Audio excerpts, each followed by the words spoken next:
Dans un monde de plus en plus polarisé, les tensions entre les deux groupes de puissances, d'un côté la Russie, la Chine, les pays arabes et africains, et de l'autre, les États-Unis, l'Union européenne, l'Inde et le Brésil, atteignaient des sommets inégalés.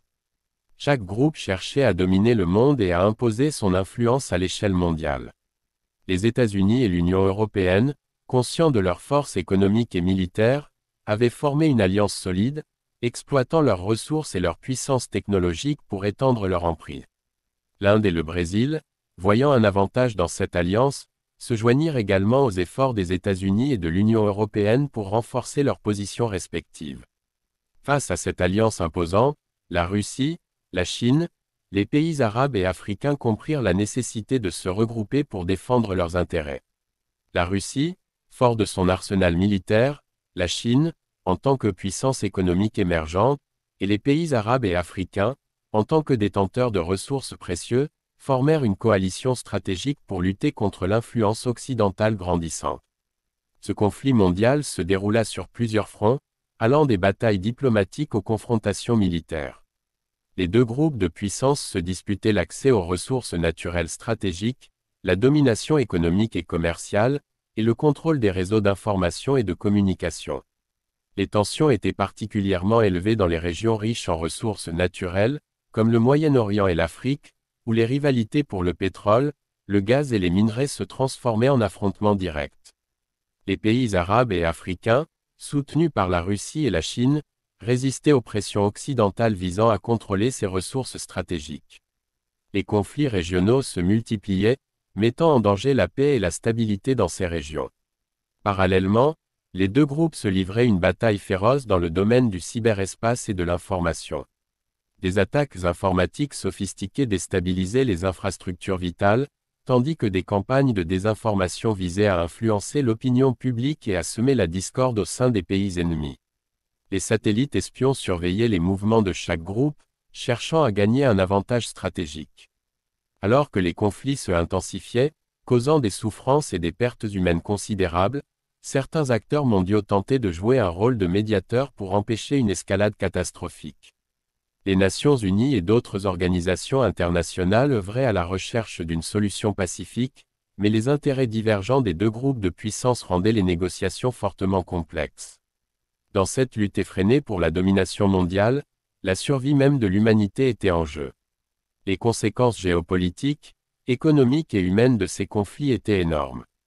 De nombreux pays étaient forcés de choisir leur camp, tandis que d'autres cherchaient à préserver leur neutralité pour éviter une destruction totale. Le dénouement de cette situation désastreuse reste incertain. Les destinées du monde et de l'humanité seront-elles déterminées par un seul groupe de puissance? Ou bien les efforts pour la paix et la coopération prévaudront-ils, permettant à l'humanité de surmonter ces divergences et de travailler ensemble pour le bien commun?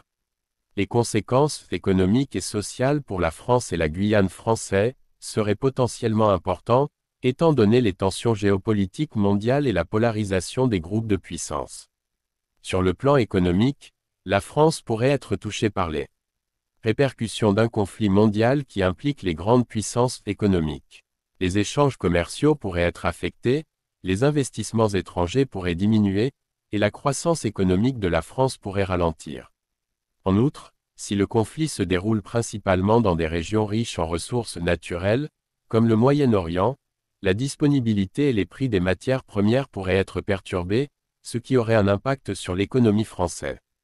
Pour la Guyane française, une région située en Amérique du Sud, il pourrait y avoir des conséquences économiques différentes. La Guyane est riche en ressources naturelles, notamment en or, en bois précieux et en pétrole. Si ces ressources deviennent un enjeu majeur dans le conflit mondial, la Guyane pourrait devenir le centre d'attention des puissances en compétition. Cela pourrait entraîner une exploitation accrue des ressources naturelles de la région, avec des conséquences environnementales potentiellement dommageables. Cependant, cela pourrait également ouvrir des opportunités économiques pour la Guyane, avec des investissements étrangers et des activités économiques liées à l'exploitation des ressources. Sur le plan social, les conséquences seraient également significatives. Les tensions mondiales pourraient générer de l'instabilité, de l'incertitude et de l'anxiété parmi la population française et guyanaise. Les effets économiques mentionnés précédemment pourraient également entraîner une augmentation du chômage, une diminution des revenus et une détérioration des conditions de vie pour certains segments de la population. De plus, la montée des tensions géopolitiques mondiales pourrait également avoir un impact sur les relations interculturelles et intercommunautaires en France et en Guyane. Il est important de rappeler que cette fiction est purement hypothétique et ne reflète pas la réalité actuelle ou future. Les conséquences économiques et sociales dépendraient de nombreux facteurs et ne peuvent pas être prédites avec certitude. Dans cette fiction, l'arrivée de l'Antéchrist pourrait représenter un élément supplémentaire qui accentuerait les tensions géopolitiques déjà existantes entre les deux groupes de puissance. L'Antéchrist, décrit comme une figure diabolique et puissante dans les croyances religieuses, susciterait la peur et la division parmi les populations du monde entier. Son apparition serait perçue comme une menace existentielle et pourrait intensifier les conflits en cours. Les deux groupes de puissance, déjà engagés dans une lutte sans merci pour la domination mondiale, verraient en l'Antéchrist une opportunité de renforcer leur position et d'affirmer leur pouvoir. Ils essaieraient de rallier le soutien des populations, utilisant la menace de l'Antéchrist comme justification pour leurs actions et pour mobiliser leurs forces. La France et la Guyane française pourraient être directement touchées par l'arrivée de l'Antéchrist. La Guyane, en tant que région avec une forte présence de populations autochtones et une diversité culturelle importante, pourrait être le théâtre de phénomènes mystiques et de manifestations relevant de la croyance en l'Antéchrist. Des cultes et des mouvements religieux extrémistes pourraient émerger, exacerbant les divisions et la discorde au sein de la société guyanaise. En France, l'arrivée de l'Antéchrist pourrait provoquer des réactions de panique et de peur généralisées. Les autorités seraient confrontées à la tâche délicate de maintenir l'ordre et de prévenir la propagation de la violence et de l'hystérie. Des mesures de sécurité renforcées pourraient être mises en place, entraînant des restrictions des libertés civiles et une atmosphère de surveillance accrue. En fin de compte, l'arrivée de l'Antéchrist dans cette fiction exacerberait les tensions et les conflits déjà présents dans le monde, affectant les populations de la France et de la Guyane française. L'incertitude, la peur et la confusion régneraient alors que les deux groupes de puissance chercheraient à exploiter la situation à leur avantage. En plus de l'arrivée de l'Antéchrist, un événement tout aussi remarquable se produit, la naissance d'une nouvelle religion en Guyane française, créée par un homme cultivé et sensible dans la cinquantaine. Cet homme, appelons-le Gabriel, était autrefois un érudit religieux qui menait une vie paisible dans un monastère isolé en Guyane. Inspiré par ses voyages à travers le monde et ses rencontres avec différentes cultures et croyances, Gabriel commença à remettre en question les dogmes et les normes des religions traditionnelles. Au fil des années, Gabriel développa une philosophie personnelle qui mettait l'accent sur l'importance de la compréhension mutuelle, de la compassion et de la connexion spirituelle avec la nature.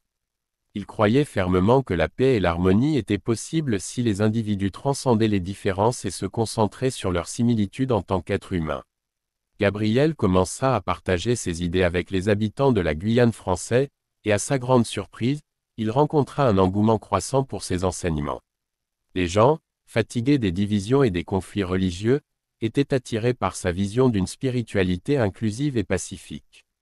Ainsi, une nouvelle religion commença à émerger en Guyane française, qui prônait l'unité, la tolérance et l'amour universel. Elle intégrait des éléments des différentes traditions et croyances, ainsi que des rituels et des pratiques inspirés de la nature et des connaissances ancestrales des peuples autochtones de la région. Cette nouvelle religion attira rapidement un nombre considérable de fidèles, qui trouvaient dans cette philosophie une réponse à leurs questions spirituelles et une alternative aux religions établies.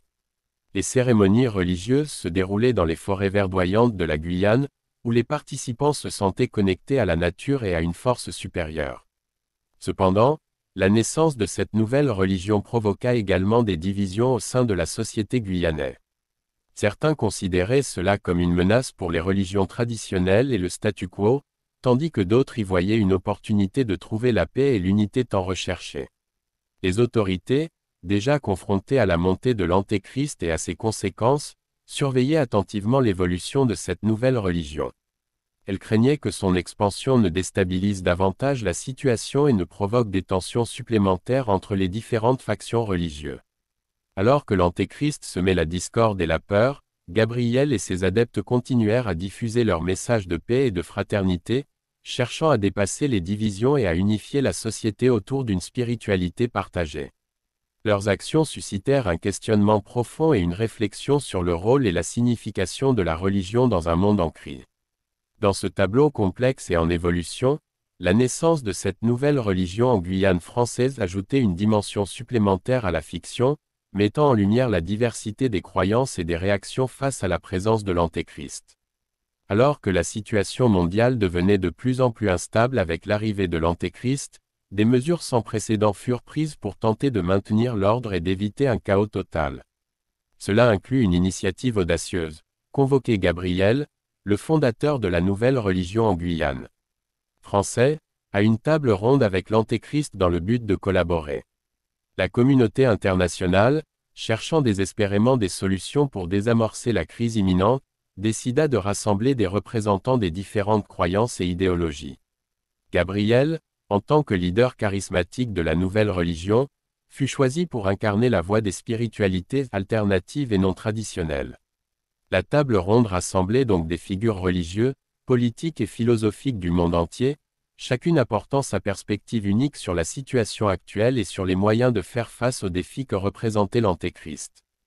Au début, la tension était palpable alors que Gabriel et l'Antéchrist, deux figures spirituelles diamétralement opposées, se faisaient face. Cependant, ils avaient tous deux été conviés dans un esprit de recherche de solutions et de collaboration, et tous deux comprenaient l'ampleur des enjeux. Gabriel exprima sa conviction profonde dans la puissance de l'amour, du pardon et de la rédemption. Il proposa d'engager un dialogue basé sur la compréhension mutuelle, dans l'espoir de trouver un terrain d'entente entre les croyances et les philosophies divergentes. L'Antéchrist, quant à lui, se révéla être un interlocuteur habile et charismatique. Il exposa sa vision du monde, basée sur la domination et la soumission, et tenta de rallier Gabriel à sa cause. Il présentait l'arrivée de l'Antéchrist comme une opportunité pour l'humanité de se soumettre à un pouvoir supérieur et de connaître une ère nouvelle de prospérité, même si cela signifiait renoncer à certaines libertés et valeurs fondamentales. Gabriel, dans un geste marquant de sa nature pacifique et compréhensive, écouta attentivement l'Antéchrist et exprima ses préoccupations. Il souligna la nécessité de respecter la diversité des croyances et de trouver des moyens pacifiques de coexister plutôt que de succomber à la dictature des puissants. Alors que la table ronde se poursuivait, les discussions étaient tendues et parfois acrimonieuses, mais Gabriel resta fermement engagé dans sa quête de paix et de compréhension mutuelle. Finalement, bien que les discussions n'aient pas permis de parvenir à un accord définitif, cet événement marqua un tournant dans la façon dont la société regardait l'Antéchrist et les différentes spiritualités alternatives. Gabriel et son message de paix et d'unité gagnèrent en reconnaissance et en importance, incitant de nombreux individus à remettre en question leurs propres convictions et à envisager des alternatives positives. La participation de Gabriel à la table ronde avec l'Antéchrist contribua à ajouter de la complexité et de l'ambiguïté à la situation mondiale. Pour certains, cela représentait une trahison, tandis que pour d'autres, c'était une preuve du pouvoir de la diplomatie et du dialogue. Quoi qu'il en soit, cet événement marqua une étape cruciale dans l'histoire chaotique et complexe de cette fiction. Alors que la situation mondiale devenait de plus en plus complexe, Gabriel reçut une mystérieuse invitation à rencontrer le véritable maître du monde, celui qui se tenait au sommet de la hiérarchie pyramidale mondiale et dont la position était transmise de génération en génération depuis des siècles. Gabriel était à la fois anxieux et curieux de savoir qui était cet individu. Il se rendit dans un lieu isolé, situé au sommet d'une montagne escarpée et couverte de brume. Là, il rencontra un homme d'apparence imposante et mystérieux. Le maître du monde portait un long manteau noir qui semblait flotter autour de lui. Son visage était marqué par les années, mais l'âge ne semblait pas avoir altéré sa force et son charisme. Ses yeux brillaient d'une lueur intense et semblaient percer l'âme de quiconque les croisait. Sa voix était profonde et résonnante, empreinte d'une autorité naturelle. Chacun de ses mots était choisi avec soin et donnait l'impression de transmettre une sagesse et une connaissance profonde. Le caractère du maître du monde était empreint de calme et de confiance. Il semblait déterminé et conscient du pouvoir immense qui était le sien, mais sans arrogance ni mépris envers les autres. Cependant, malgré son apparence dominante, Gabriel perçut une légère appréhension dans les yeux du maître du monde. Cette peur silencieuse semblait être liée à la fragilité inhérente du pouvoir et à la responsabilité écrasante qui incombait à celui qui se tenait au sommet de la pyramide mondiale. Au fur et à mesure de la conversation, le voile de mystère entourant le maître du monde se leva lentement pour révéler un homme bienveillant et profondément soucieux de l'humanité. Il expliqua à Gabriel qu'il avait hérité de cette position de pouvoir et de responsabilité, mais qu'il était conscient des implications sombres qui en découlaient. Il raconta à Gabriel les luttes internes qu'il avait dû affronter pour maintenir un équilibre précaire entre le maintien de l'ordre mondial et la préservation de l'intégrité et de la dignité de chaque individu. Cette rencontre avec le maître du monde laissa une impression indélébile sur Gabriel. Il comprit que les personnalités qui dirigent le monde ne sont pas nécessairement animées par des intentions malveillantes, mais sont souvent confrontées à des dilemmes moraux complexes et à des tensions entre responsabilité et liberté. Cette révélation encouragea Gabriel à continuer à œuvrer pour un monde meilleur, où la compassion, la coopération et la justice pourraient régner, même au sommet de la pyramide du pouvoir. La rencontre avec le véritable maître du monde apporta de nouvelles perspectives et une compréhension plus profonde des enjeux liés au pouvoir et à la responsabilité. La complexité de la situation mondiale fut ainsi renforcée, et la quête de Gabriel pour une société plus équitable et pacifique prit une nouvelle dimension. Après la rencontre avec le véritable maître du monde, Gabriel savait qu'il était confronté à une décision cruciale. En ayant vu le visage du maître, il était piégé dans un dilemme, il ne pouvait pas simplement repartir et faire comme si rien ne s'était passé. Le maître du monde le somma de faire un choix clair entre rejoindre son camp ou se tenir aux côtés de la table ronde. La tension monta alors que Gabriel réfléchissait profondément à sa décision. Il se rendit compte que cette situation était le résultat d'un rituel ancestral conçu pour éprouver ceux qui survivaient à une rencontre avec le maître du monde. Gabriel se mit à étudier les conséquences potentielles de chaque choix. S'il rejoignait le camp du maître, il pourrait bénéficier du pouvoir et de la richesse, mais au prix de céder sa liberté et de se conformer aux desseins du maître. D'un autre côté, s'il choisissait de rester aux côtés de la table ronde, il risquait de s'aliéner une opportunité unique d'accès au sommet de la pyramide mondiale, mais il maintiendrait son engagement envers la paix, la justice et la coopération. Finalement, après une longue période de réflexion, Gabriel prit sa décision. Il choisit de rester aux côtés de la table ronde, convaincu que c'était la voie la plus en accord avec sa mission spirituelle de promouvoir l'unité, la compréhension et la bienveillance. Déçu, mais respectant la décision de Gabriel, le maître du monde accepta son choix avec une grâce déconcertante.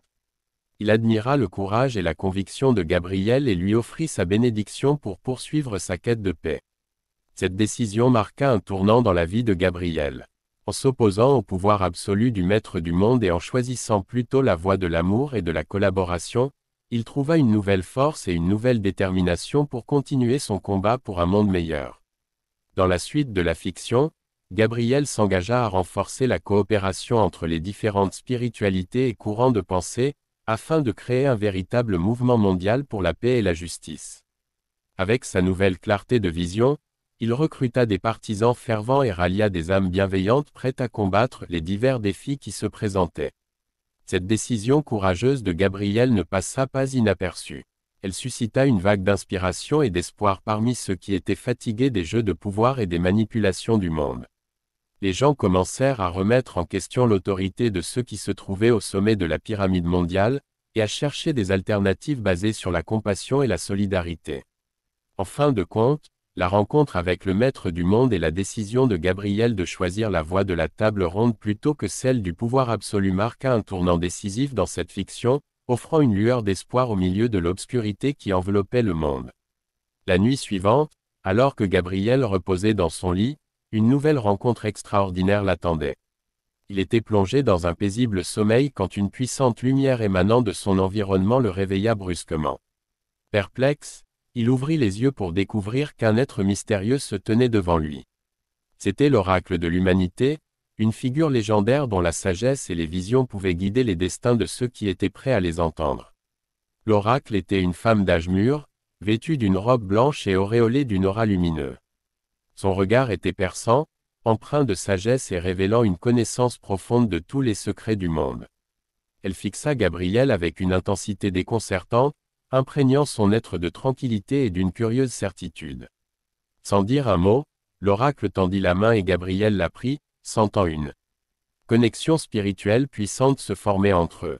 Les mots se déversèrent dans son esprit, des visions d'un avenir possible, des révélations incroyables sur les vérités cachées de la réalité et du destin de l'humanité. L'oracle lui parla de la puissance de l'amour inconditionnel, de la compassion et de la connexion profonde qui existe entre tous les êtres humains.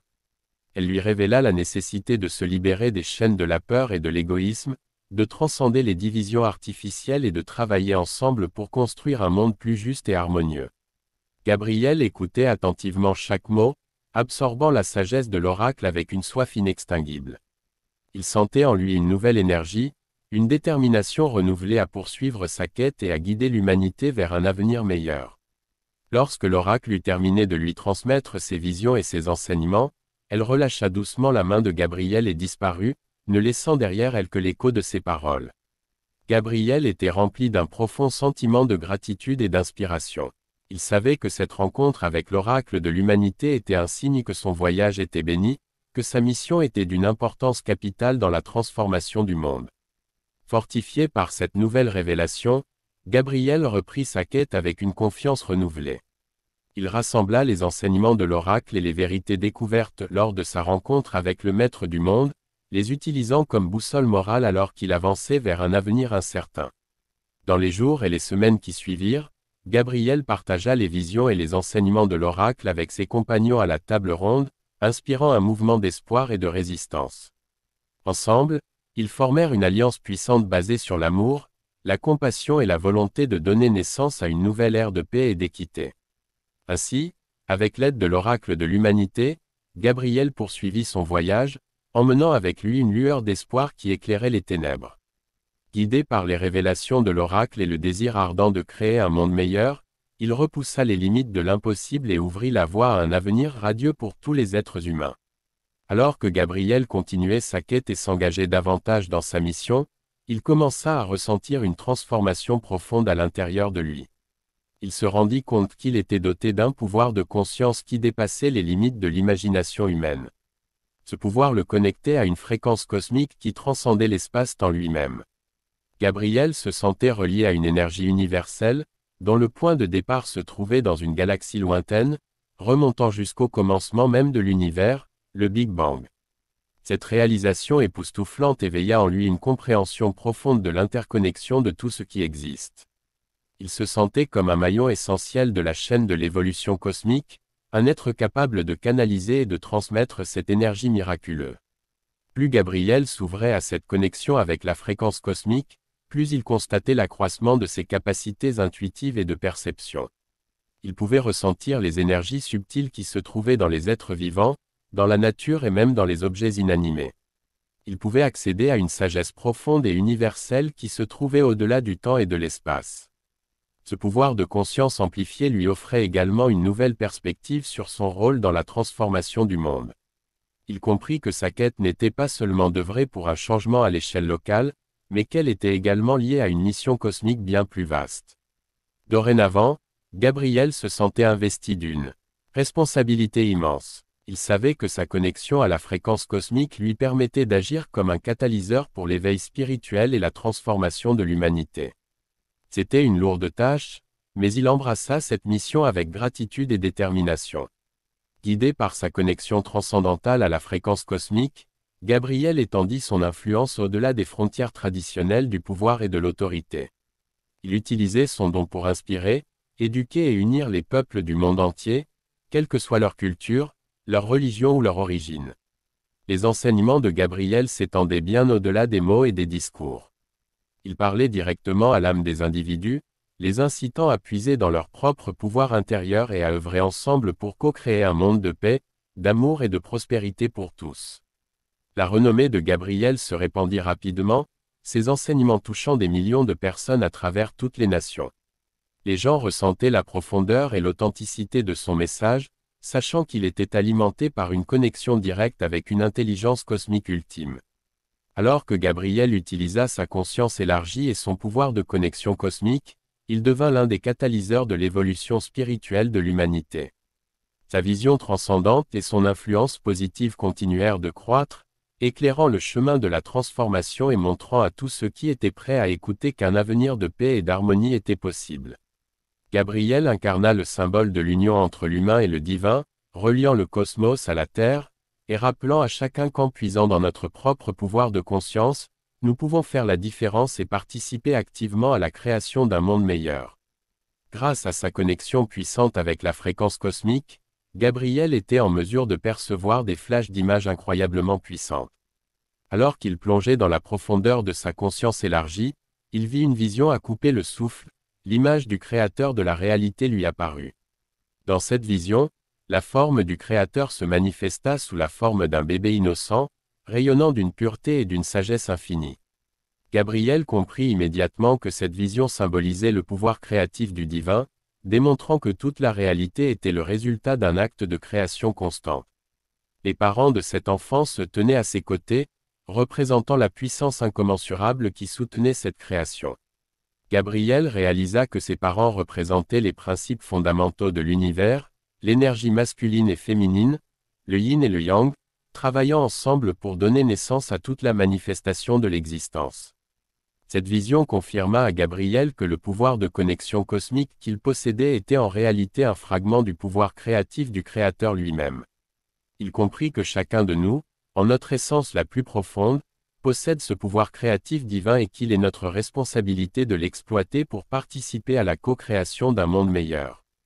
De plus, Gabriel comprit également que la vision du Créateur sous la forme d'un bébé innocent était un rappel que la création est continuelle, infinie et jamais figée.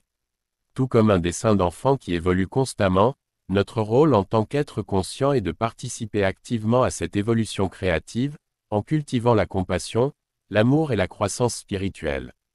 Guidé par cette vision puissante, Gabriel prit conscience que son devoir était de partager cette compréhension avec le monde, d'inspirer les autres et de les encourager à plonger dans leur propre pouvoir créatif divin. Il savait maintenant qu'en unissant nos intentions positives et en cultivant notre connexion à la fréquence cosmique, nous pouvions co-créer un avenir lumineux et rempli de possibilités infinies. Et ainsi, Gabriel continua sa mission, diffusant les enseignements de cette vision transcendante à travers le monde, aidant les autres à éveiller leur conscience et à s'engager dans la création consciente d'un monde fondé sur l'amour, la compassion et l'unité. 3 jours après le flash visionnaire, Gabriel commença à ressentir une transformation encore plus profonde dans sa perception de la réalité. Les couleurs éclatantes qui avaient autrefois captivé son regard semblaient s'estomper. Les formes solides qui avaient jadis occupé son attention semblaient s'évaporer. Au lieu de voir les objets comme des formes solides, il les percevait maintenant comme des conglomérats en constante vibration d'atomes et de particules. Gabriel se rendait compte que tout, depuis les montagnes majestueuses jusqu'au simple brin d'herbe, était en réalité une manifestation éphémère d'énergie en mouvement. Cette nouvelle compréhension de la réalité l'emplit d'une profonde admiration pour la complexité et la beauté de l'univers. Il était fasciné par la danse des particules invisibles qui s'entrelaçaient pour créer chaque aspect de la réalité. Gabriel réalisa que derrière la perception limitée des sens humains se trouvait une réalité bien plus vaste et infiniment complexe. Pourtant, Gabriel ressentait également un sentiment de perte. Alors qu'il avait autrefois trouvé du réconfort et de la sécurité dans la solidité apparente du monde, il se trouvait maintenant face à l'éphémère et à l'insaisissable. Il se posait des questions sur le sens de tout cela et comment naviguer dans ce nouveau paradigme de perception. Mais au lieu de se laisser submerger par ses doutes, Gabriel embrassa cette nouvelle perspective avec curiosité et détermination. Il comprenait que derrière l'apparent chaos se trouvait un ordre divin, une intelligence subtile qui gouvernait l'univers. Guidé par cette compréhension, Gabriel se lança dans une exploration profonde des éléments atomiques qui composaient la réalité. Il étudia les lois de la physique quantique et les découvertes scientifiques qui avaient révolutionné notre compréhension de la matière. Il comprit que les atomes n'étaient pas de simples blocs de construction, mais plutôt des énergies en interaction, des particules qui dansaient et se liaient pour créer toute la diversité et la complexité de l'univers. Avec cette connaissance enrichissante, Gabriel commença à voir la réalité d'une manière entièrement nouvelle. Au lieu de se concentrer sur les apparences superficielles des choses, il se plongea dans la beauté et l'interconnexion des particules qui les composaient. Il vit comment chaque chose dans l'univers était intrinsèquement liée et que tout ce qui se passait dans un coin du cosmos avait des répercussions sur le reste. Cette nouvelle perspective transforma Gabriel en un véritable écologiste de l'interconnexion atomique. Il prit conscience que chaque action, chaque pensée et chaque intention avaient un impact sur l'ensemble du tissu de la réalité. Il s'efforça d'être un gardien de l'énergie, veillant à utiliser son pouvoir créatif de manière consciente et bienveillante. Ainsi, grâce à cette nouvelle vision de la réalité, Gabriel se réinventa. Il ne voyait plus les frontières entre les êtres et les choses, mais plutôt les liens invisibles qui les unissaient tous. Il abandonna les jugements basés sur les apparences extérieures et honora la véritable essence atomique qui résidait en chaque être. Et avec cette profonde compréhension, Gabriel continua sa mission à travers le monde, inspirant les autres à transcender la perception superficielle de la réalité et à plonger dans la richesse infinie de l'interconnexion atomique. Il était déterminé à créer un monde où chaque individu se sentait en harmonie avec le cosmos et conscient de la responsabilité partagée de prendre soin de cette fragile et merveilleuse planète que nous appelons la Terre. Gabriel se rend compte en se regardant dans le miroir que le bébé qu'il a vu dans son flash visionnaire est en réalité lui-même. La vague de compréhension le submerge alors qu'il réalise que cette vision représentait sa propre naissance à une nouvelle réalité. Gabriel se sent ému par cette prise de conscience. Il se rend compte qu'il est en train de renaître, de se transformer en une version plus éveillée et consciente de lui-même. Les parents de Gabriel, qui se trouvaient dans la pièce, observaient avec étonnement cette scène unique. Ils ressentaient un mélange d'émotions, la surprise, la fierté et une profonde affection pour leur enfant qui découvrait sa véritable identité sous leurs yeux. Ils avaient toujours su que Gabriel était spécial, mais cette révélation surpassait toutes leurs attentes. Ils étaient fiers de voir à quel point il avait évolué et de le voir embrasser pleinement son essence avec tant de gratitude et de compréhension. Le reflet du bébé dans le miroir faisait écho à leurs souvenirs de Gabriel lorsqu'il était tout petit, mais ils pouvaient également y voir la force et la détermination qui l'avaient accompagné jusqu'à ce point de sa vie. Ils savaient qu'il était prêt à affronter ce nouveau chapitre de son existence avec confiance et sagesse. Les parents de Gabriel échangèrent un regard plein de tendresse et d'admiration, sachant qu'ils avaient joué un rôle crucial dans son parcours. Ils étaient reconnaissants d'avoir pu le guider et le soutenir jusqu'à ce moment de vérité. Ainsi, dans cette pièce remplie d'amour et de gratitude, Gabriel, accompagné de ses parents, se prépare à embrasser pleinement sa renaissance et à continuer son voyage de découverte et de création. Ils étaient impatients de voir comment sa véritable essence continuerait à se manifester dans le monde, et d'assister à l'émergence d'une personne extraordinaire qu'il était destiné à devenir. Et ce bébé c'est toi.